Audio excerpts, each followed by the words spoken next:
Hi hello friends, welcome back to my channel. ಒಲ್ಲದ ಬಂದ ಭಾಗ 103. ಬಾಗಿಲಿನ ಮೂಲಕ ಹೊರಗೆ ಹೋಗುವುದು ಆತ್ಮಹತ್ಯೆಗೆ ಸಮಾನ ಎಂದು ವಿಕ್ರಮ್ ಅರಿತುಕೊಂಡನು. ಅವನು ಒಬ್ಬನೇ ಆಗಿದ್ದರೆ ಯಾವುದೇ ತೊಂದರೆ ಇರಲಿಲ್ಲ. ಆದರೆ ಇವರ ಬಳಿ ಸಿಲುಕಿರುವ ಆ ಹೆಣ್ಣು ಮಗಳನ್ನು ರಕ್ಷಿಸಲು ಯಾವುದಾದರೂ ಅಡ್ಡದಾರಿ ಬೇಕೇ ಬೇಕಿತ್ತು. ಆ ಮಹಿಳೆ ಇಡೀ ದಿನಕ್ಕೆ ಹಣ ಪಡೆಯದಿದ್ದರೂ ಗೇಟ್ ಬಳಿ ಬ್ರೋಕರ್ಗಳ ಓಡಾಟ ಕಡಿಮೆಯಾಗಿರಲಿಲ್ಲ. ವಿಕ್ರಮ್ ಆ ಕೋಣೆಯ ದೊಡ್ಡ ಕಿಟಕಿಯ ಕಡೆಗೆ ನಡೆದನು. ಅದು ತುಕ್ಕು ಹಿಡಿದ ಕಬ್ಬಿಣದ ಕಂಬಿಗಳಿಂದ ಮುಚ್ಚಲ್ಪಟ್ಟಿತು. ಸರ್, ಏನು ಮಾಡಲಿದ್ದೀರಿ? ಅಲ್ಲಿಂದ ಹೇಗೆ ಹೋಗಲು ಸಾಧ್ಯ ಎಂದು ಆ ಮಹಿಳೆ ನಡುಗುತ್ತಾ ಕೇಳಿದಳು. ಬೇರೆ ದಾರಿ ಇಲ್ಲ, ಕಿಟಕಿಯ ಮೂಲಕವೇ ಕೆಳಗೆ ಇಳಿಯಬೇಕು. ಹೆದರಬೇಡ, ನಾನಿದ್ದೇನೆ ಎಂದ ವಿಕ್ರಮ್ ಅಲ್ಲಿದ್ದ ಒಂದು ಭಾರವಾದ ಕಬ್ಬಿಣದ ತುಂಡಿನಿಂದ ಆ ತುಕ್ಕು ಹಿಡಿದ ಕಂಬಿಗಳನ್ನು ಸದ್ದಿಲ್ಲದೆ ನೂಕಿದನು. ಹಲವು ವರ್ಷಗಳಿಂದ ನಿರ್ವಹಣೆ ಇಲ್ಲದ ಕಾರಣ ಒಂದು ಕಂಬಿ ಮುರಿದು ದಾರಿ ಮಾಡಿಕೊಟ್ಟಿತು. ನಂತರ ಒಂದರ ಹಿಂದೆ ಒಂದರಂತೆ ಕೆಲವು ಕಂಬಿಗಳು ಸರಿದವು. ವಿಕ್ರಮ್ ನಿಧಾನವಾಗಿ ಹೊರಗೆ ಇಣುಕಿ ನೋಡಿದನು. ಆ ಕಟ್ಟಡ ತುಂಬ ಹಳೆಯದಾಗಿತ್ತು. ಪ್ರತಿಯೊಂದು ಮಹಡಿಯ ನಡುವೆ ಸಿಮೆಂಟ್ನಿಂದ ಮಾಡಿದ ಸಣ್ಣ ಲಾಫ್ಟ್ನಂತಹ ರಚನೆಗಳು ಚಾಚಿಕೊಂಡಿದ್ದವು. ಆದರೆ ಅವು ತುಂಬ ಕಿರಿದಾಗಿದ್ದವು. ಕೇವಲ ನಡೆಯುವಷ್ಟು ಮಾತ್ರ ಜಾಗವಿತ್ತು. ಮೊದಲು ನೀನು ಹೋಗು, ನಾನು ನಿನ್ನ ಕೈ ಹಿಡಿದುಕೊಂಡಿರುತ್ತೇನೆ. ನಿಧಾನವಾಗಿ ಆ ಲಾಫ್ಟ್ ಇರುವ ಜಾಗದಲ್ಲಿ ಕಾಲಿಡು ಎಂದು ವಿಕ್ರಮ್ ಅವಳನ್ನು ಸಿದ್ಧಪಡಿಸಿದನು. ಆ ಮಹಿಳೆಯ ದೇಹ ಭಯದಿಂದ ನಡುಗಿತು. ಅವಳ ಕಣ್ಣುಗಳು ಕೆಳಗಿದ್ದ ಆ ಕತ್ತಲೆಯ ಗಲ್ಲಿಯನ್ನು ನೋಡಿ ಬೆದರಿದವು. ಸರ್, ನನಗೆ ಭಯವಾಗುತ್ತಿದೆ ಸರ್, ಬಿದ್ದು ಬಿಡುತ್ತೇನೆ ಎಂದು ಬಿಕ್ಕಿ ಬಿಕ್ಕಿ ಹತ್ತಳು. ನನ್ನನ್ನು ನಂಬು, ನನ್ನ ಕೈ ಹಿಡಿದುಕೋ. ನಾವು ಈಗ ತಪ್ಪಿಸಿಕೊಳ್ಳದಿದ್ದರೆ ಬೆಳಗಾಗುವಷ್ಟರಲ್ಲಿ ನಿನ್ನನ್ನು ಯಾರಿಂದಲೂ ರಕ್ಷಿಸಲು ಸಾಧ್ಯವಿಲ್ಲ ಎಂದ ವಿಕ್ರಮ್ ಧ್ವನಿಯಲ್ಲಿದ್ದ ದೃಢತೆ ಅವಳಿಗೆ ಸ್ವಲ್ಪ ಧೈರ್ಯ ನೀಡಿತು. ಅವಳು ಕಿಟಕಿಯ ಮೂಲಕ ನಿಧಾನವಾಗಿ ತನ್ನ ಕಾಲುಗಳನ್ನು ಹೊರಗೆ ಚಾಚಿದಳು. ವಿಕ್ರಮ್ ಅವಳ ಸೊಂಟವನ್ನು ಹಿಡಿದು ಆಸರೆ ನೀಡಿ ಕೆಳಗಿದ್ದ ಆ ಸಣ್ಣ ಲಾಫ್ಟ್ನಲ್ಲಿ ಅವಳನ್ನು ಕುಳ್ಳಿರಿಸಿದನು. ಆ ಹೆಣ್ಣು ಮಗಳ ಉಗುರುಗಳು ಧೈರ್ಯಕ್ಕಾಗಿ ವಿಕ್ರಮ್ನ ಕೈಗಳನ್ನು ಗಟ್ಟಿಯಾಗಿ ಒತ್ತಿದವು. ಒಂದು ಸಣ್ಣ ಜಾರುವಿಕೆ ಸಂಭವಿಸಿದರೂ 30 ಅಡಿ ಎತ್ತರದಿಂದ ಕೆಳಗೆ ಬಿದ್ದು ಪ್ರಾಣ ಹೋಗುತ್ತಿತ್ತು. ಆತಂಕದ ಉತ್ತುಂಗದಲ್ಲಿ ವಿಕ್ರಮ್ನ ಹಣೆಯ ಮೇಲೆ ಬೆವರಿನ ಹನಿಗಳು ಮೂಡಿದವು. ಅವನು ಕಿಟಕಿಯಿಂದ ಹೊರಗೆ ಜಿಗಿದು ಒಂದು ಕೈಯಿಂದ ಮೇಲಿನ ಕಂಬಿಯನ್ನು ಹಿಡಿದುಕೊಂಡು ಇನ್ನೊಂದು ಕೈಯಿಂದ ಅವಳನ್ನು ಹಿಡಿದು ಆಸರೆ ನೀಡುತ್ತಾ ಮುಂದಿನ ಮಹಡಿಯ ಲಾಫ್ಟ್ಗೆ ಸರಿದನು. ಸರಿಯಾಗಿ ಆ ಸಮಯದಲ್ಲಿ ಕೆಳಗೆ ಒಂದು ಗುಂಪು ನಗುತ್ತಾ ಮಾತನಾಡುತ್ತಾ ಆ ಗಲ್ಲಿಯನ್ನು ಹಾದು ಹೋಯಿತು. ವಿಕ್ರಮ್ ಅವಳ ಬಾಯಿಯನ್ನು ಮುಚ್ಚಿ ಇಬ್ಬರನ್ನೂ ಗೋಡೆಗೆ ಅಂಟಿಸಿ ಮರೆ ಮಾಡಿಕೊಂಡನು. ಆ ಮಹಿಳೆಯ ಹೃದಯದ ಬಡಿತ ವಿಕ್ರಮ್ನ ಕೈಗಳಿಗೆ ತಾಕುತ್ತಿರುವುದು ಅವನಿಗೆ ತಿಳಿಯಿತು. ಮತ್ತೆ ಚಲಿಸಲು ಪ್ರಾರಂಭಿಸಿದಾಗ ಒಂದು ಕಡೆ ಸಿಮೆಂಟ್ ಪ್ಲಾಸ್ಟರ್ ಕಿತ್ತು ಬಂದು ವಿಕ್ರಮ್ನ ಕಾಲು ಜಾರಿತು. ಹಾ ಅಂತ ಒಂದು ಸಣ್ಣ ಮೂಕ ವೇದನೆಯ ಧ್ವನಿ ವಿಕ್ರಮ್ನಿಂದ ಹೊರಹೊಮ್ಮಿತು. ಅವನು ಒಂದು ಕೈಯಿಂದ ಗೋಡೆಯಲ್ಲಿದ್ದ ಪೈಪ್ ಒಂದನ್ನು ಹಿಡಿದು ಪರಿಸ್ಥಿತಿಯನ್ನು ನಿಭಾಯಿಸಿದನು. ಆ ಮಹಿಳೆ ಭಯದಿಂದ ನಡುಗುತ್ತಾ ಅವನ ಕೈಯನ್ನು ಹಿಡಿದುಕೊಂಡಳು. ಅವಳ ಕಣ್ಣೀರು ವಿಕ್ರಮ್ನ ಕೈಗಳ ಮೇಲೆ ಬಿದ್ದಿತು. ವಿಕ್ರಮ್ ಹಲ್ಲು ಕಚ್ಚಿಕೊಂಡು ಅವಳನ್ನು ಎತ್ತಿ ಮುಂದಿನ ತಳಮಹಡಿಯ ಲಾಫ್ಟ್ಗೆ ವರ್ಗಾಯಿಸಿ ಹೇಗೋ ತಳಮಹಡಿಯವರೆಗೆ ಬಂದು ಹತ್ತಿರದಲ್ಲಿದ್ದ ಒಂದು ನೀರಿನ ಟ್ಯಾಂಕ್ ಮೇಲೆ ನಿಧಾನವಾಗಿ ಇಳಿಸಿದನು. ಕೊನೆಯ ಹಂತವಾಗಿ ಅವನು ಕೆಳಗೆ ಜಿಗಿದಾಗ ಅಲ್ಲಿದ್ದ ಕೆಲವು ಖಾಲಿ ಬಾಟಲಿಗಳು ಪರಸ್ಪರ ಡಿಕ್ಕಿ ಹೊಡೆದು ಶಬ್ದ ಮಾಡಿದವು. ಯಾರದು ಅಲ್ಲಿ ಅಂತ ಒಂದು ಕರ್ಕಶ ಧ್ವನಿ ಕೇಳಿಸಿತು. ವಿಕ್ರಮ್ ಆ ಮಹಿಳೆಯ ಕೈ ಹಿಡಿದು ಕತ್ತಲೆಯ ಗಲ್ಲಿಯೊಳಗೆ ನುಗ್ಗಿದನು. ಅಲ್ಲಿ ನಿಂತಿದ್ದ ರೌಡಿಯೊಬ್ಬ ವಿಕ್ರಮ್ ಆ ಮಹಿಳೆಯೊಂದಿಗೆ ತಪ್ಪಿಸಿಕೊಳ್ಳುತ್ತಿರುವುದನ್ನು ಖಚಿತಪಡಿಸಿಕೊಂಡು ಒಳಗೆ ಓಡಿದನು. ಅಕ್ಕ, ಆ ಹಣ ಕೊಟ್ಟವನು ಆ ಹುಡುಗಿಯನ್ನು ಕರೆದುಕೊಂಡು ಕಿಟಕಿಯ ಮೂಲಕ ಜಿಗಿದು ಓಡುತ್ತಿದ್ದಾನೆ ಎಂದು ಕಿರುಚಿದನು. ಅಲ್ಲಿದ್ದ ಆ ಬ್ರೋಕರ್ ಮಹಿಳೆಯ ಮುಖ ಕೋಪದಿಂದ ಕೆಂಪಾಗಾಯಿತು. ಏನು, ಹಣ ಕೊಟ್ಟುಬಿಟ್ಟು ಆ ಹಾಸಿಗೆಗೆ ಹೋದವನು ಆ ಹುಡುಗಿಯನ್ನು ಕಳ್ಳತನದಿಂದ ಕರೆದುಕೊಂಡು ಹೋಗುತ್ತಿದ್ದಾನಾ? ಬಿಡಬೇಡಿ ಕಣ್ರೋ, ತಕ್ಷಣ ಹಿಡಿಯಿರಿ, ಯಾರೇ ಆಗಿದ್ದರೂ ಜೀವಂತವಾಗಿ ಬಿಡಬೇಡಿ ಎಂದು ಅವಳು ಆದೇಶಿಸಿದಳು. ಕೈಯಲ್ಲಿ ಕತ್ತಿ ಮತ್ತು ಕಬ್ಬಿಣದ ಕಂಬಿಗಳೊಂದಿಗೆ ರೌಡಿಗಳ ಗುಂಪೊಂದು ವಿಕ್ರಮ್ನತ್ತ ನುಗ್ಗಿತು. ಮುಂಬೈನ ಆ ಕೊಳಕು ಗಲ್ಲಿಗಳಲ್ಲಿ ವಿಕ್ರಮ್ ಆ ಮಹಿಳೆಯನ್ನು ಎಳೆದುಕೊಂಡು ಓಡಿದನು. ಹಿಂದೆ ಓಡಿ ಬರುತ್ತಿರುವ ರೌಡಿಗಳ ಹೆಜ್ಜೆಯ ಸದ್ದು, ಅವರು ಕೂಗುತ್ತಿದ್ದ ಅಶ್ಲೀಲ ಕಿರುಚಾಟವು ಆ ಗಲ್ಲಿಯನ್ನು ನಡುಗಿಸಿದವು. ವಿಕ್ರಮ್ ಹೇಗಾದರೂ ಮಾಡಿ ಮುಖ್ಯ ರಸ್ತೆಯನ್ನು ತಲುಪಬೇಕೆಂಬ ಗುರಿಯೊಂದಿಗೆ ಓಡಿದನು. ಆದರೆ ಅನಿರೀಕ್ಷಿತವಾಗಿ ಒಂದು ತಿರುವಿನಲ್ಲಿ ಆ ಕಿರಿದಾದ ಗಲ್ಲಿ ಕೊನೆಗೊಂಡಿತು. ಕಸ ತುಂಬಿದ ಜಾಗದಲ್ಲಿ ಆತಂಕದಲ್ಲಿ ಓಡುವಾಗ ಒಂದು ದೊಡ್ಡ ಕಲ್ಲಿಗೆ ಕಾಲು ತಾಗಿ ಆ ಮಹಿಳೆ ಜೋರಾಗಿ ನೆಲಕ್ಕೆ ಬಿದ್ದಳು. ಹಾ ಎಂದು ಅವಳು ಕಿರುಚಿದಳು. ವಿಕ್ರಮ್ ಗಾಬರಿಯಿಂದ ಅವಳನ್ನು ಎತ್ತಿದನು. ಸರ್, ನನ್ನಿಂದ ಸಾಧ್ಯವಾಗುತ್ತಿಲ್ಲ. ಕಾಲಿಗೆ ತೀವ್ರವಾಗಿ ಪೆಟ್ಟಾಗಿದೆ. ನನ್ನಿಂದ ಒಂದು ಹೆಜ್ಜೆಯೂ ಇಡಲು ಸಾಧ್ಯವಾಗುತ್ತಿಲ್ಲ ಸರ್ ಎಂದು ಅವಳು ನೋವಿನಿಂದ ತಲ್ಲಣಿಸಿದಳು. ರೌಡಿಗಳ ಶಬ್ದ ತುಂಬ ಹತ್ತಿರದಲ್ಲಿ ಕೇಳಿಸಿತು. ಆ ಮಹಿಳೆ ಕಣ್ಣೀರಿನಿಂದ ವಿಕ್ರಮ್ನ ಕೈಗಳನ್ನು ಹಿಡಿದುಕೊಂಡಳು. ಸರ್, ಅವರು ಬಂದು ಬಿಟ್ಟರು. ನಾನು ಇಲ್ಲೇ ಸತ್ತು ಹೋಗುತ್ತೇನೆ. ಆದರೆ ನೀವು ತಪ್ಪಿಸಿಕೊಂಡು ಹೋಗಿಬಿಡಿ. ನನಗಾಗಿ ನೀವು ಯಾಕೆ ಸಾಯಬೇಕು? ಪ್ಲೀಸ್ ಸರ್, ನೀವು ಹೊರಡಿ ಎಂದು ತನಗಿಂತ ವಿಕ್ರಮ್ನ ಜೀವವೇ ಮುಖ್ಯ ಎಂದು ಅವಳು ಬಿಕ್ಕಿ ಹತ್ತಳು. ವಿಕ್ರಮ್ ಅವಳನ್ನು ನೋಡಿದನು. ಅವನ ಕಣ್ಣುಗಳು ಕೆಂಪಗಾಗಿದ್ದವು. ಪರವಾಗಿಲ್ಲ, ಸ್ವಲ್ಪ ಪ್ರಯತ್ನಿಸಿ ಎದ್ದೇಳು. ನಾನು ನಿನ್ನನ್ನು ಎತ್ತಿಕೊಳ್ಳುತ್ತೇನೆ ಎಂದು ಕೈ ಹಿಡಿಯಲು ಹೋದಾಗ ಅವಳು ಹಠ ಹಿಡಿದು ನಿರಾಕರಿಸಿದಳು. ನನ್ನನ್ನು ಬಿಟ್ಟು ಹೋಗಿ ಸರ್, ಅವರು ತುಂಬ ಜನರಿದ್ದಾರೆ.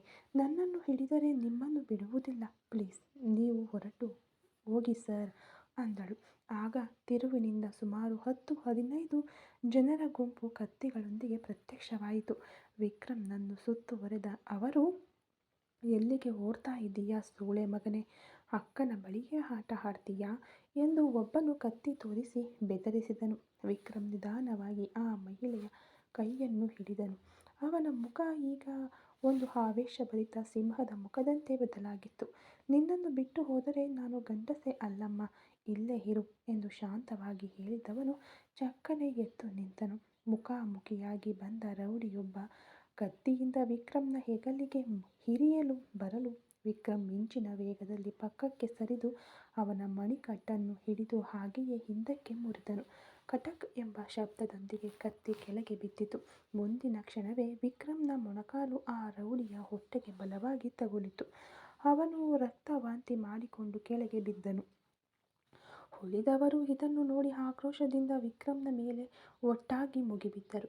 ಒಬ್ಬನು ಕಬ್ಬಿಣದ ಕಂಬಿಯಿಂದ ವಿಕ್ರಮ್ನ ತಲೆಗೆ ಹೊಡೆಯಲು ಯತ್ನಿಸಿದಾಗ ವಿಕ್ರಮ್ ಕೈಗಳಿಂದ ಅದನ್ನು ತಡೆದು ಅವನ ಮುಖಕ್ಕೆ ಒಂದು ಗುದ್ದು ನೀಡಿದನು. ವಿಕ್ರಮ್ನ ಆಕ್ರೋಶ ಆ ಕತ್ತಲೆಯಲ್ಲಿ ಅಸುರನಂತಿತ್ತು. ಒಂದು ಹಂತದಲ್ಲಿ ರೌಡಿಯೊಬ್ಬ ವಿಕ್ರಮ್ನ ಬೆನ್ನಿಗೆ ಕತ್ತಿಯಿಂದ ಗೀಚಿದನು. ವಿಕ್ರಮ್ ನೋವನ್ನು ಲೆಕ್ಕಿಸದೆ ತಿರುಗಿ ಅವನ ಕೈಯನ್ನು ಹಿಡಿದು ತಿರುಗಿಸಿ ನೆಲಕ್ಕೆ ಅಪ್ಪಳಿಸಿ ಜಜ್ಜಿದನು. ಅವರಿಂದ ಒಂದು ದೊಡ್ಡ ಕಬ್ಬಿಣದ ಕಂಬಿಯನ್ನು ಕಸಿದುಕೊಂಡ ವಿಕ್ರಮ್ ಈಗ ಒಬ್ಬ ರಣವೀರನಂತೆ ಬದಲಾದನು. ಅವನು ಬೀಸುತ್ತಿದ್ದ ಪ್ರತಿಯೊಂದು ಕಂಬಿಯ ಏಟು ಮೂಳೆ ಮುರಿಯುವ ಶಬ್ದವನ್ನು ಉಂಟು ಮಾಡುತ್ತಿತ್ತು. ಅಲ್ಲಿದ್ದ ರೌಡಿಗಳು ಒಬ್ಬೊಬ್ಬರಾಗಿ ಕೆಳಗೆ ಬಿದ್ದು ನೋವಿನಿಂದ ಒದ್ದಾಡಿದರು. ವಿಕ್ರಮ್ನ ಶರ್ಟು ಹರಿದು ಅವನ ದೇಹದಲ್ಲೆಲ್ಲ ಗಾಯಗಳಾಗಿದ್ದರೂ ಅವನ ವೇಗ ಕಡಿಮೆಯಾಗಿರಲಿಲ್ಲ. ರಕ್ತದ ಕಲೆಯೊಂದಿಗೆ ನಿಂತಿದ್ದ ವಿಕ್ರಮ್ನನ್ನು ನೋಡಿ ರೌಡಿಗಳು ಒಂದು ಹಂತದಲ್ಲಿ ಹೆದರಿ ಹಿಂದೆ ಸರಿಯಲಾರಂಭಿಸಿದರು. ಇನ್ನೊಬ್ಬ ಮುಂದು ಬಂದರೆ ಕೊಂದು ಬಿಡುತ್ತೇನೆ ಎಂದು ವಿಕ್ರಮ್ ಸಿಂಹದಂತೆ ಗರ್ಜಿಸಿದಾಗ ಉಳಿದವರು ತಮ್ಮ ಪ್ರಾಣ ಉಳಿಸಿಕೊಳ್ಳಲು ಅತ್ತ ಇತ್ತ ಓಡಿ ಕಣ್ಮರೆಯಾದರು. ಉಸಿರುಗಟ್ಟಿದಂತೆ ನಿಂತಿದ್ದ ವಿಕ್ರಮ್ ನೆಲದ ಮೇಲೆ ಹೆದರಿ ಕುಳಿತಿದ್ದ ಆ ಮಹಿಳೆಯ ಕಡೆಗೆ ನಡೆದನು. ಅವನ ಕೈಲಿದ್ದ ರಕ್ತ ಮತ್ತು ಗಾಯವನ್ನು ನೋಡಿ ಅವಳು ಅಳಲು ಪ್ರಾರಂಭಿಸಿದಳು. ಏಕೆ ಸರ್ ಹೀಗೆ ಮಾಡಿದಿರಿ? ನಿಮಗೆ ಇಷ್ಟೊಂದು ಗಾಯಗಳಾಗಿವೆ ಅಂದಾಗ ವಿಕ್ರಮ್ ಅವಳನ್ನು ನೋಡಿ ಮೃದುವಾಗಿ ನಕ್ಕನು. ನಿನ್ನನ್ನು ಸುರಕ್ಷಿತವಾಗಿ ಕರೆದುಕೊಂಡು ಹೋಗುತ್ತೇನೆ ಎಂದು ಹೇಳಿದ್ದೇನಲ್ಲವೇ, ಈಗ ಬಾ ಎಂದು ಹೇಳಿ ಅವಳ ಯಾವುದೇ ಅನುಮತಿ ಕೇಳದೆ ಅವಳನ್ನು ಹಾಗೆಯೇ ಎತ್ತಿ ತನ್ನ ಹೆಗಲ ಮೇಲೆ ಹಾಕಿಕೊಂಡನು. ನೋವು ಮತ್ತು ಆಯಾಸವನ್ನು ಲೆಕ್ಕಿಸದೆ ಆ ನರಕದ ಗಲ್ಲಿಗಳಿಂದ ಅವನು ಗಂಭೀರವಾಗಿ ಹೊರನಡೆದನು. ಒಂದು ಕೈಯಿಂದ ಅವಳನ್ನು ಹಿಡಿದುಕೊಂಡು ಇನ್ನೊಂದು ಕೈಯಿಂದ ಇನ್ನೂ ತನ್ನ ಬಳಿಯಿದ್ದ ಆ ಕಬ್ಬಿಣದ ಕಂಬಿಯನ್ನು ಹಿಡಿದು ಮುಂಬೈ ನಗರದ ಬೆಳಕಿನ ರಸ್ತೆಯ ಕಡೆಗೆ ಅವನ ಓಟ ಪ್ರಾರಂಭವಾಯಿತು. ವಿಕ್ರಮ್ ಎಂಬ ಆ ಯುವಕನ ಮನೋಬಲ ಸಾಗರ್ನ ಕಳ್ಳತನಕ್ಕಿಂತ ಹೆಚ್ಚು, ರೌಡಿಗಳ ಆಯುಧಕ್ಕಿಂತಲೂ ಬಲವಾದದ್ದು ಎಂಬುದನ್ನು ಆ ರಾತ್ರಿ ಮುಂಬೈ ಬೀದಿಗಳು ನೋಡುತ್ತಿದ್ದವು. ಸ್ವಲ್ಪ ಸಮಯದಲ್ಲಿ ಅವನು ಹೆದ್ದಾರಿಯನ್ನು ತಲುಪಿದನು. ಟ್ಯಾಕ್ಸಿ ಅಥವಾ ಬಸ್ಸುಗಳನ್ನು ನಂಬಿದರೆ ಆ ಜನರು ಸುಲಭವಾಗಿ ಪತ್ತೆ ಹಚ್ಚಿಬಿಡುತ್ತಾರೆ ಎಂದು ಅವನ ಮೆದುಳು ಲೆಕ್ಕಾಚಾರ ಹಾಕಿತು. ಆಗ ಅಲ್ಲಿ ತರಕಾರಿ ಮೂಟೆಗಳನ್ನು ತುಂಬಿಕೊಂಡು ಚೆನ್ನೈನತ್ತ ಹೊರಡಲು ಸಿದ್ಧವಾಗಿದ್ದ ಒಂದು ಲೋಡ್ ಲಾರಿ ನಿಂತಿತ್ತು. ಅದರ ಚಾಲಕ ಟೀ ಕುಡಿಯಲು ಹೋಗಿದ್ದ. ಆ ಕೆಲವು ನಿಮಿಷಗಳ ಬಿಡುವಿನಲ್ಲಿ ವಿಕ್ರಮ್ ಆ ಮಹಿಳೆಯನ್ನು ಲಾರಿಯ ಹಿಂಭಾಗದಲ್ಲಿದ್ದ ಟಾರ್ಪಾಲಿನ ಅಡಿಗೆ ನಿಧಾನವಾಗಿ ಎತ್ತಿ ಕೂರಿಸಿ ತಾನು ಒಳಗೆ ಸೇರಿಕೊಂಡನು. ಲಾರಿ ಹೊರಟಿತು. ಕತ್ತಲೆಯಲ್ಲಿ ಮೂಟೆಗಳ ನಡುವೆ ಕುಳಿತಿದ್ದ ವಿಕ್ರಮ್ನ ದೇಹ ಗಾಯಗಳಿಂದ ಉರಿಯುತ್ತಿತ್ತು. ಆ ಮಹಿಳೆಯು ಭಯದಿಂದ ಹೆಪ್ಪುಗಟ್ಟಿ ಹೋಗಿದ್ದಳು. ಲಾರಿ ಜಿಗಿಯುವಾಗಲೆಲ್ಲ ವಿಕ್ರಮ್ನ ಗಾಯಗಳಿಂದ ರಕ್ತ ಸೋರುತ್ತಿತ್ತು. ಸಾರ್, ನಿಮಗೆ ತುಂಬ ನೋವಾಗ್ತಾ ಇದೆಯೇ? ನನ್ನನ್ನು ಕ್ಷಮಿಸಿಬಿಡಿ. ನನಗಾಗಿ ಇಷ್ಟೊಂದು ಕಷ್ಟಪಡುತ್ತಿದ್ದೀರಿ ಎಂದು ಅವಳು ಬಿಕ್ಕಿ ಬಿಕ್ಕಿ ಅತ್ತಳು. ಈಗ ಅದರ ಬಗ್ಗೆ ಮಾತನಾಡಬೇಡ. ಮೊದಲು ನಾವು ಸುರಕ್ಷಿತವಾಗಿ ಮುಂಬೈ ಬಾರ್ಡರ್ ದಾಟಬೇಕು ಎಂದು ವಿಕ್ರಮ್ ಗೊಣಗಿದನು. ಆ ಲೋಡ್ ಲಾರಿ ಮುಂಬೈ ಗಡಿಯನ್ನು ದಾಟಿ ಹೆದ್ದಾರಿಯಲ್ಲಿ ಧಾವಿಸುತ್ತಿತ್ತು. ಟಾರ್ಪಾಲಿನ ಅಡಿಯಲ್ಲಿ ಮೂಟೆಗಳ ನಡುವೆ ವಿಕ್ರಮ್ ಮತ್ತು ಆ ಮಹಿಳೆ ಅಡಗಿಕೊಂಡಿದ್ದರು. ವಿಕ್ರಮ್ನ ಗಾಯಗಳು ಒಂದು ಕಡೆ ನೋವು ನೀಡುತ್ತಿದ್ದರೆ ಆ ಮಹಿಳೆಯ ಭಯ ಮಿಶ್ರಿತ ಬಿಕ್ಕಳಿಕೆಯ ಶಬ್ದ ಇನ್ನೊಂದು ಕಡೆ ಅವನನ್ನು ಆತಂಕಕ್ಕೀಡು ಮಾಡುತ್ತಿತ್ತು. ಅಳಬೇಡಮ್ಮ, ನಿನ್ನನ್ನು ಸುರಕ್ಷಿತವಾಗಿ ನಿನ್ನ ಮನೆಯಲ್ಲಿ ಬಿಡುವುದು ನನ್ನ ಜವಾಬ್ದಾರಿ ಎಂದನು ವಿಕ್ರಮ್. ಆಗ ಸರಿಯಾಗಿ ಒಂದು ಚೆಕ್ಪೋಸ್ಟ್ನಲ್ಲಿ ಲಾರಿಯನ್ನು ನಿಲ್ಲಿಸಲಾಯಿತು. ರೆಡ್ ಲೈಟ್ ಏರಿಯಾದಿಂದ ಹುಡುಗಿಯೊಬ್ಬಳು ನಾಪತ್ತೆಯಾಗಿರುವ ಬಗ್ಗೆ ಆ ಭಾಗದ ಪೊಲೀಸರಿಗೆ ಮಾಹಿತಿ ಹೋಗಿತ್ತು. ಅವರ ಬೂಟುಗಳ ಶಬ್ದ ಹತ್ತಿರದಲ್ಲಿ ಕೇಳಿಸುತ್ತಿದ್ದಂತೆ ಇಬ್ಬರ ಹೃದಯವು ಜೋರಾಗಿ ಬಡಿದುಕೊಳ್ಳಲಾರಂಭಿಸಿತು. ಇಲ್ಲಿ ನೋಡು, ಅವರ ಬಳಿ ಬೇರೆ ಏನು ಹೇಳಿದರೂ ನಂಬುವುದಿಲ್ಲ. ಅವರನ್ನು ನಾನು ನಿಭಾಯಿಸುತ್ತೇನೆ. ನೀನು ಏನೂ ಮಾತನಾಡಬೇಡ, ಧೈರ್ಯವಾಗಿ ಇರು ಎಂದವನೇ ತನ್ನ ಕುತ್ತಿಗೆಯಲ್ಲಿದ್ದ ದಪ್ಪನೆಯ ಚೈನನ್ನು ಕಳಚಿ ಅವಳಿಗೆ ನೀಡಿದನು. ಇದನ್ನು ಕುತ್ತಿಗೆಗೆ ಹಾಕಿಕೋ ಅಮ್ಮ ಎಂದು ಅವಳಿಗೆ ಕೊಟ್ಟನು. ಮೊದಲು ಅವಳು ನಿರಾಕರಿಸಿದಳು. ನಂತರ ವಿಕ್ರಮ್ ಗಂಭೀರವಾಗಿ ನೋಡಿದಾಗ ಬೇಗನೆ ಕುತ್ತಿಗೆಗೆ ಹಾಕಿಕೊಂಡಳು. ಪೊಲೀಸರು ಟಾರ್ಪಾಲನ್ನು ಎತ್ತಿದಾಗ ಟಾರ್ಚ್ ಬೆಳಕಿನಲ್ಲಿ ವಿಕ್ರಮ್ ಮತ್ತು ಆ ಮಹಿಳೆ ಸಿಕ್ಕಿಬಿದ್ದರು. ರಕ್ತದ ಕಲೆಯೊಂದಿಗೆ ಇದ್ದ ವಿಕ್ರಮ್ನನ್ನು ಮತ್ತು ಅಸ್ತವ್ಯಸ್ತವಾಗಿದ್ದ ಆ ಮಹಿಳೆಯನ್ನು ನೋಡಿ ಪೊಲೀಸರಿಗೆ ಅನುಮಾನ ಬಲವಾಯಿತು. ಯಾರೋ ನೀವು? ಇಲ್ಲಿ ಏನು ಮಾಡ್ತಾ ಇದ್ದೀರಿ? ಈ ಹುಡುಗಿಯನ್ನು ಅಪಹರಿಸಿಕೊಂಡು ಹೋಗ್ತಾ ಇದೀಯಾ ಎಂದು ಒಬ್ಬ ಕಾನ್ಸ್ಟೇಬಲ್ ಗದರಿಸುತ್ತಾ ಕೇಳಿದನು. ವಿಕ್ರಮ್ ಪರಿಸ್ಥಿತಿಯನ್ನು ನಿಭಾಯಿಸುತ್ತಾ, ಇಲ್ಲ ಸರ್, ಇವಳು ನನ್ನ ಹೆಂಡತಿ ಸರ್. ಮನೆಯಲ್ಲಿ ನಮ್ಮ ಪ್ರೇಮಕ್ಕೆ ಸಮ್ಮತಿ ಇರಲಿಲ್ಲ, ಅದಕ್ಕೆ ಓಡಿ ಬಂದು ಮದುವೆಯಾದವು ಎಂದು ಸುಳ್ಳು ಹೇಳಿ ನಿಭಾಯಿಸಿದನು. ಆದರೆ ಆ ಇನ್ಸ್ಪೆಕ್ಟರ್ ಬಿಡುವಂತೆ ಇರಲಿಲ್ಲ. ಪ್ರೇಮವಾದರೆ ಇಷ್ಟೊಂದು ಗಾಯವೇಕೆ? ನಿನ್ನ ಹೆಂಡತಿಯಾದರೆ ಆ ಹುಡುಗಿ ಏಕೆ ಇಷ್ಟೊಂದು ಹೆದರುತ್ತಿದ್ದಾಳೆ? ನೋಡಿದರೆ ಕಿಡ್ನಾಪ್ ಕೇಸ್ ತರಹ ಕಾಣಿಸುತ್ತಿದೆ. ಆ ರೆಡ್ ಲೈಟ್ ಏರಿಯಾದಲ್ಲಿ ಒಬ್ಬನು ಹುಡುಗಿಯೊಬ್ಬಳನ್ನು ಅಪಹರಿಸಿದ್ದಾನೆ ಎಂದು ದೂರು ಬಂದಿದೆ. ನಿಮ್ಮನ್ನು ವಿಚಾರಿಸಬೇಕು. ಇಬ್ಬರು ಕೆಳಗೆ ಇಳಿಯಿರಿ ಎಂದು ಆದೇಶಿಸಿದರು. ಸರ್ ಪ್ಲೀಸ್, ನಾವು ಗಂಡ ಹೆಂಡತಿ ತಾನೆ, ಪ್ಲೀಸ್ ನಮ್ಮನ್ನು ಬಿಟ್ಟುಬಿಡಿ ಎಂದು ತಡಬಡಾಯಿಸಿದರು. ಅವರು ಅದನ್ನು ಕಿವಿಗೆ ಹಾಕಿಕೊಳ್ಳಲಿಲ್ಲ. ಸರ್, ಭಯವಾಗುತ್ತಿದೆ ಅಂತ ಅವಳು ತುಟಿಗಳ ಚಲನೆಯಲ್ಲಿ ಹೇಳಿದಳು. ಏನೇ ಆದರೂ ನಾನು ನಿನ್ನನ್ನು ಬಿಟ್ಟು ಹೋಗುವುದಿಲ್ಲ, ಧೈರ್ಯವಾಗಿ ಇರು ಎಂದು ಅವಳಿಗೆ ಮೆಲ್ಲನೆಯ ಧ್ವನಿಯಲ್ಲಿ ಆದರೆ ದೃಢವಾಗಿ ಹೇಳಿದನು ವಿಕ್ರಮ್. ಇಬ್ಬರನ್ನು ಸ್ಟೇಷನ್ಗೆ ಕರೆದೊಯ್ಯಲಾಯಿತು. ಸ್ಟೇಷನ್ನಲ್ಲಿ ವಿಕ್ರಮ್ನನ್ನು ಒಂದು ಕಡೆ, ಆ ಮಹಿಳೆಯನ್ನು ಇನ್ನೊಂದು ಕಡೆ ಕುಳ್ಳಿರಿಸಲಾಯಿತು. ಇನ್ಸ್ಪೆಕ್ಟರ್ ವಿಕ್ರಮ್ನನ್ನು ಸೂಕ್ಷ್ಮವಾಗಿ ನೋಡಿದರು. ನೀನು ಹೇಳುತ್ತಿರುವುದು ನಿಜವಾಗಿದ್ದರೆ ಈ ಹುಡುಗಿಯ ಕತ್ತಿನಲ್ಲಿ ತಾಳಿ ಏಕಿಲ್ಲ? ಸುಮ್ಮನೆ ಕತೆ ಕಟ್ಟಬೇಡ. ಈ ಹುಡುಗಿ ರೆಡ್ ಲೈಟ್ ಏರಿಯಾದಿಂದ ತಪ್ಪಿಸಿಕೊಂಡು ಬಂದವಳು ಎಂದು ನಮಗೆ ಮಾಹಿತಿ ಬಂದಿದೆ. ಅವರಿಗೆ ಸೇರಿದವರು ದೂರು ನೀಡಿದ್ದಾರೆ. ಅವರು ಬಂದ ತಕ್ಷಣ ಹುಡುಗಿಯನ್ನು ಅವರಿಗೆ ಒಪ್ಪಿಸಿ ನಿನ್ನನ್ನು ಒಳಗಿಡುತ್ತೇನೆ ಎಂದರು. ಅಲ್ಲಿಂದ ಯಾರಾದರೂ ಬಂದು ಹಕ್ಕು ಸಾಧಿಸಿದರೆ ಆ ಮಹಿಳೆಯ ಜೀವನ ಮತ್ತೆ ನರಕವಾಗುತ್ತದೆ ಎಂದು ವಿಕ್ರಮ್ಗೆ ತಿಳಿದಿತ್ತು. ಅವಳನ್ನು ರಕ್ಷಿಸಲು ತವಕಿಸುತ್ತಿದ್ದ ವಿಕ್ರಮ್ ಒಂದು ಬುದ್ಧಿವಂತಿಕೆಯ ನಿರ್ಧಾರವನ್ನು ತೆಗೆದುಕೊಂಡನು. ಸರ್, ನನಗೂ ಅವಳಿಗೂ ಒಂದು ಸಣ್ಣ ಜಗಳವಾಗಿತ್ತು. ಕೋಪದಲ್ಲಿ ತಾಳಿಯನ್ನು ಕಳಚಿ ಎಸೆದು ಬಿಟ್ಟಳು. ನಾವು ಮತ್ತೆ ನಮ್ಮೂರಿಗೆ ಹೋಗಿ ದೇವಸ್ಥಾನದಲ್ಲಿ ಮದುವೆಯಾಗೋಣವೆಂದೇ ಚೆನ್ನೈಗೆ ಹೊರಟಿದ್ದೆವು. ಅಷ್ಟರಲ್ಲೇ ನೀವು ಹಿಡಿದು ಬಿಟ್ಟಿರಿ. ನಾನು ಇವಳನ್ನು ಅಪಹರಿಸಿಲ್ಲ ಸರ್, ಇವಳು ನನ್ನ ಹೆಂಡತಿಯೇ ಎಂದು ದೃಢವಾಗಿ ಹೇಳಿದನು. ಆಗಲೇ ಆ ರೆಡ್ ಲೈಟ್ ಏರಿಯಾದಿಂದ ಲೈಸೆನ್ಸ್ ಪಡೆದು ವ್ಯವಹಾರ ಮಾಡುವ ಆ ಗುಂಪು ಅಲ್ಲಿಗೆ ಬಂದು ತಲುಪಿತು. ಮುಂಬೈ ಹೆದ್ದಾರಿಯಲ್ಲಿರುವ ಆ ಸಣ್ಣ ಪೊಲೀಸ್ ಠಾಣೆ ಅಂದು ರಾತ್ರಿ ಒಂದು ರಣರಂಗವಾಗಿಯೇ ಬದಲಾಗಿತ್ತು. ಇನ್ಸ್ಪೆಕ್ಟರ್ ಕೋಣೆಯೊಳಗೆ ವಿಕ್ರಮ್ ಒಂದು ಕಡೆ ಗಾಯಗಳೊಂದಿಗೆ ಕುಳಿತಿದ್ದರೆ, ಮತ್ತೊಂದು ಕಡೆ ಆ ಯುವತಿ ಭಯದಿಂದ ನಡುಗುತ್ತಿದ್ದಳು. ಆಗಲೇ ಆ ರೆಡ್ ಲೈಟ್ ಏರಿಯಾದಿಂದ ಅಧಿಕೃತವಾಗಿ ಲೈಸೆನ್ಸ್ ಪಡೆದು ವ್ಯಾಪಾರ ಮಾಡುವ ಆ ಗುಂಪು ಅಲ್ಲಿಗೆ ಬಂದು ತಲುಪಿತು. ಅವರು ಬಂದ ವೇಗದಲ್ಲೇ ಇನ್ಸ್ಪೆಕ್ಟರ್ ಬಳಿ ತಮ್ಮ ಲೈಸೆನ್ಸ್ ತೋರಿಸಿ, ಸರ್, ಈ ಹುಡುಗಿ ನಮ್ಮ ಜಾಗದಲ್ಲಿ ಕೆಲಸ ಮಾಡುವವಳು. ಇವನೇ ಅವಳನ್ನು ಅಪಹರಿಸಿಕೊಂಡು ಬಂದಿದ್ದಾನೆ. ಇವನನ್ನು ಒಳಗೆ ಹಾಕಿ ಹುಡುಗಿಯನ್ನು ನಮಗೆ ಒಪ್ಪಿಸಿ ಎಂದು ಅಧಿಕಾರ ಚಲಾಯಿಸಲು ಪ್ರಾರಂಭಿಸಿದರು. ವಿಕ್ರಮ್ ಗಾಬರಿಯಿಂದ ಎದ್ದು ನಿಂತನು. ಇಲ್ಲ ಸರ್, ಅವಳು ನನ್ನ ವೈಫ್. ಅವಳನ್ನು ಅಲ್ಲಿಂದ ನಾನು ಕಾಪಾಡಿಕೊಂಡು ಬಂದಿದ್ದೇನೆ. ಇವರು ಹೇಳುತ್ತಿರುವುದು ಸುಳ್ಳು ಎಂದು ಕಿರುಚಿದನು. ಆದರೆ ಆ ಗುಂಪು ಬಿಡುವಂತೆ ಇರಲಿಲ್ಲ. ನಾವು ನಿಯಮದಂತೆ ಬಿಸ್ನೆಸ್ ಮಾಡುವವರು. ಇವನು ಕಿಡ್ನಾಪರ್ ಅಲ್ಲದಿದ್ದರೆ ನಮ್ಮನ್ನು ಮೀರಿ ಯಾಕೆ ಕರೆದುಕೊಂಡು ಬರಬೇಕಿತ್ತು? ಇವಳ ಮೇಲೆ ನಮಗೆ ಹಕ್ಕಿದೆ ಎಂದು ಅವರು ವಾದಿಸಿದರು. ಇನ್ಸ್ಪೆಕ್ಟರ್ ವಿಕ್ರಮ್ನನ್ನು ನೋಡಿದರು. ತಮ್ಮ, ಅವರ ಬಳಿ ಕಾನೂನುಬದ್ಧವಾದ ಪೇಪರ್ಸ್ ಇವೆ. ನೀನು ಯಾರೋ ಒಬ್ಬ ಅಂತಾನೆ ಈಗ ತಿಳಿಯುತ್ತಿದೆ. ಖಂಡಿತವಾಗಿಯೂ ನೀನು ಆ ಹುಡುಗಿಯ ಗಂಡ ಅಲ್ಲ. ನಿನಗೆ ಆ ಹುಡುಗಿಯ ಮೇಲೆ ಯಾವುದೇ ಹಕ್ಕಿಲ್ಲ. ನೀನು ಬಿಡುವುದಿಲ್ಲ ಎಂದು ಹೇಳುವುದು ಕಾನೂನುಬದ್ಧವಾಗಿ ಅಪರಾಧ ಎಂದರು. ವಿಕ್ರಮ್ ಆ ಯುವತಿಯನ್ನು ನೋಡಿದನು. ಅವಳ ಕಣ್ಣುಗಳು ನನ್ನನ್ನು ಬಿಟ್ಟು ಬಿಡಬೇಡಿ ಎಂದು ಬೇಡುತ್ತಿದ್ದವು. ವಿಕ್ರಮ್ನ ಮೆದುಳು ವೇಗವಾಗಿ ಕೆಲಸ ಮಾಡಿತು. ಬೇರೆ ದಾರಿಯೇ ಇರಲಿಲ್ಲ. ಅವಳನ್ನು ತನ್ನ ಕಡೆಗೆ ಎಳೆದು ಅಪ್ಪಿಕೊಂಡನು.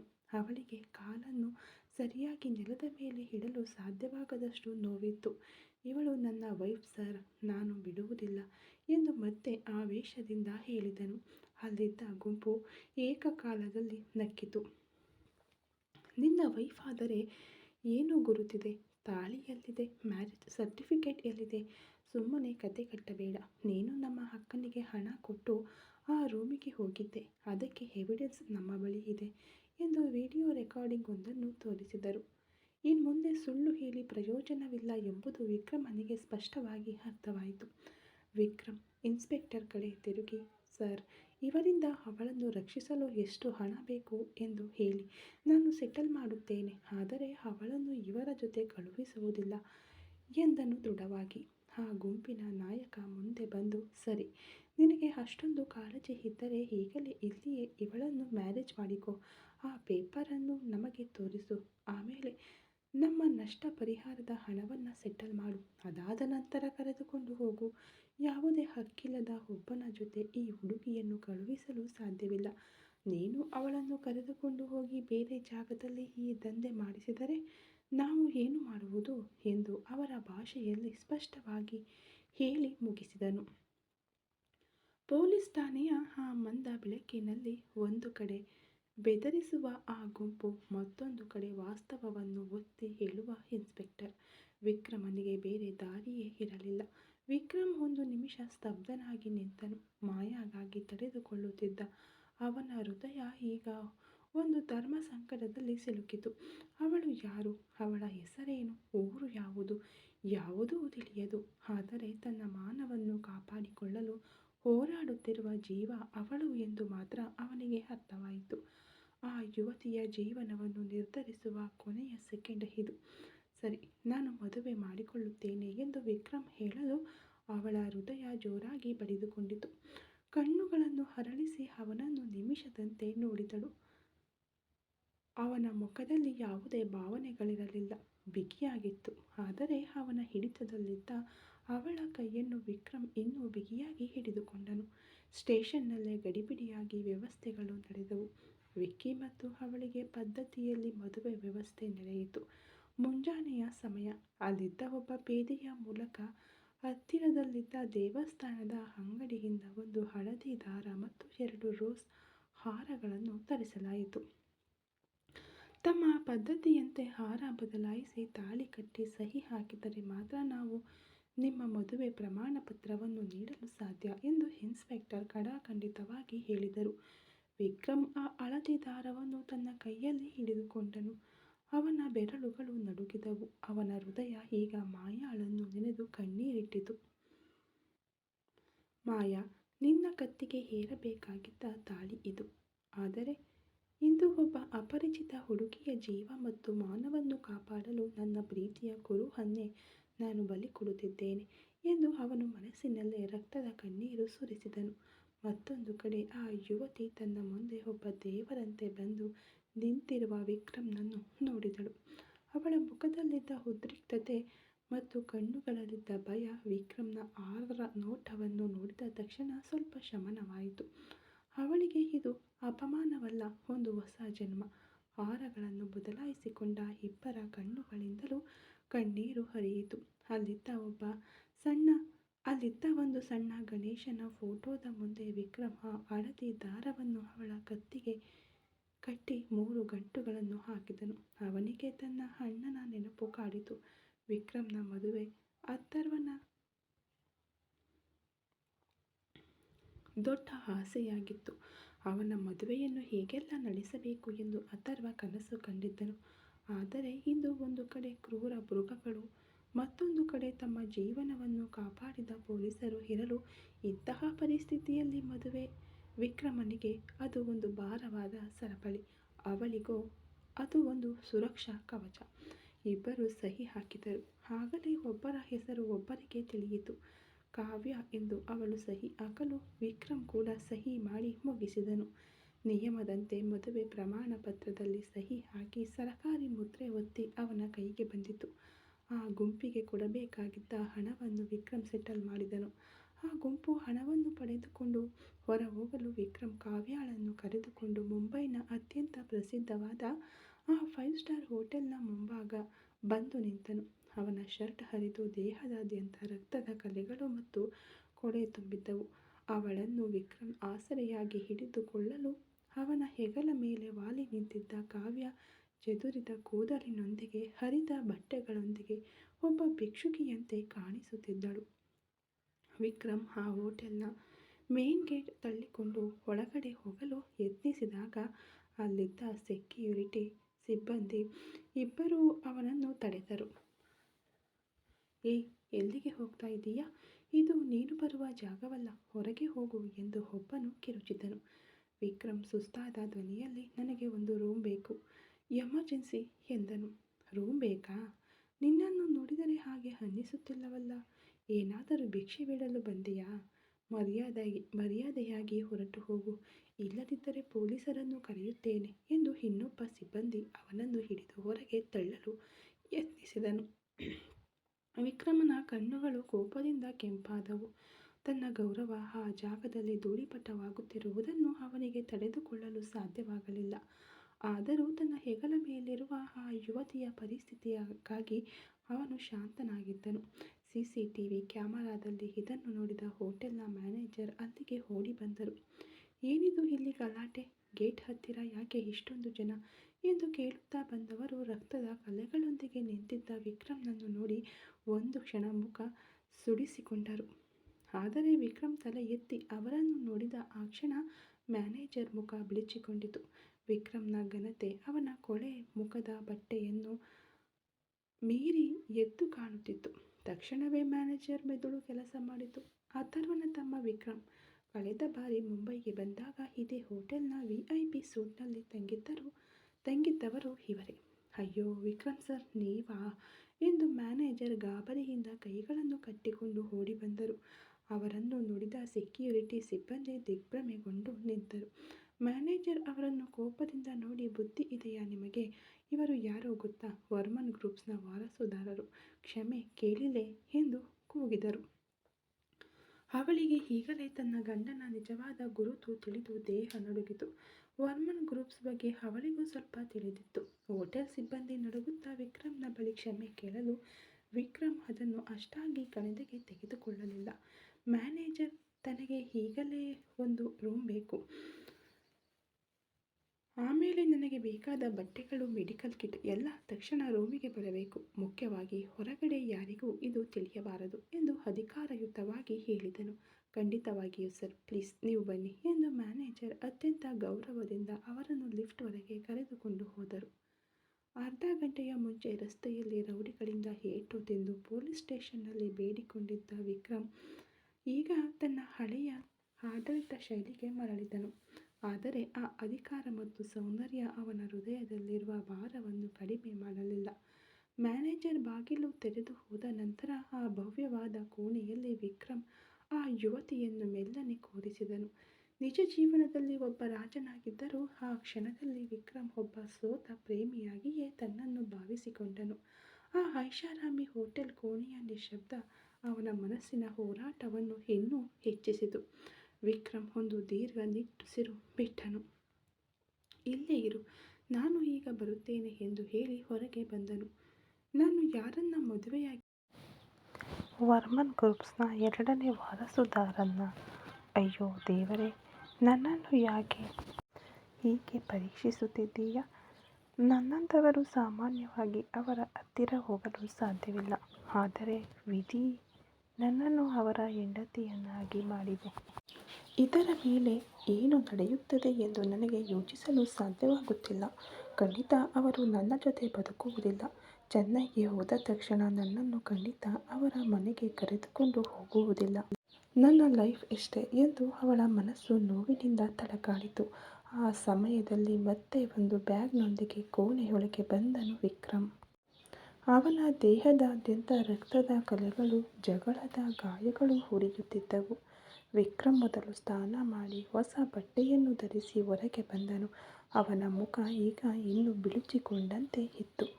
ಅವಳನ್ನು ನೋಡಿದವನು, ಕಾವ್ಯ, ನೀನು ಹೋಗಿ ಸ್ನಾನ ಮಾಡಿ ಬಟ್ಟೆ ಚೇಂಜ್ ಮಾಡಿಕೊ, ನಿನ್ನ ಬಟ್ಟೆ ಒಳಗಡೆ ಇದೆ ಎಂದ ತಕ್ಷಣ ಕಾವ್ಯ ಕೂಡ